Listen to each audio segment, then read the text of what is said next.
সেতু নির্মাণে ব্যয় হয়েছে 7 কোটি টাকা, কিন্তু এর এক পাশে নেই সংযোগ সড়ক। এমনকি সেতু নির্মাণ শেষ হওয়ার 2 বছর পেরিয়ে গেলেও হয়নি সড়কের জন্য ভূমি অধিগ্রহণও।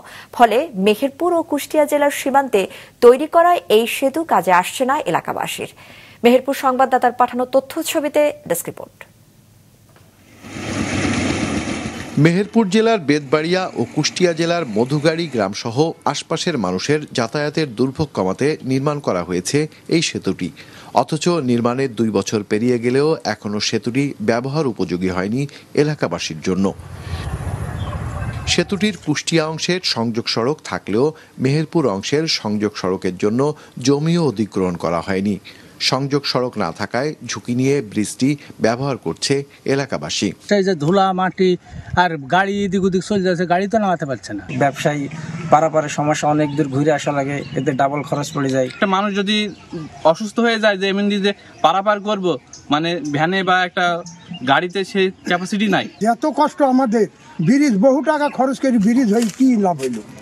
জনস্বার্থে সংযোগ সড়কের জন্য নির্ধারিত জমি দ্রুত হস্তান্তর করতে চান ভূমির মালিকরা, কিন্তু প্রশাসনের গাফিলতিতে বিলম্বিত হচ্ছে এই প্রক্রিয়া, অভিযোগ ভূমি মালিকদের। আমরা তো সোজা করে দিয়েছি, আমাদের টাকা পয়সা দিয়ে দিবে, আমার 6টা গাছ কেটে নিয়েছে। পয়সা করে আমাদের যাই দিক দিবে এবং ওরা মাটি ফেলবে, মাটি ফেলছে না। পারাপারের একটা যোগাযোগ ব্যবস্থা, ওপারের লোকজনেরও সমস্যা, আমাদেরও সমস্যা। ব্রিজের একপাশের সংযোগ সড়কের ভূমি অধিগ্রহণ না করে কিভাবে সেতু নির্মাণ হলো, এর উত্তর নেই এলজিইডির কাছে। ভূমি অধিগ্রহণ প্রক্রিয়াধীন বলছে তারা।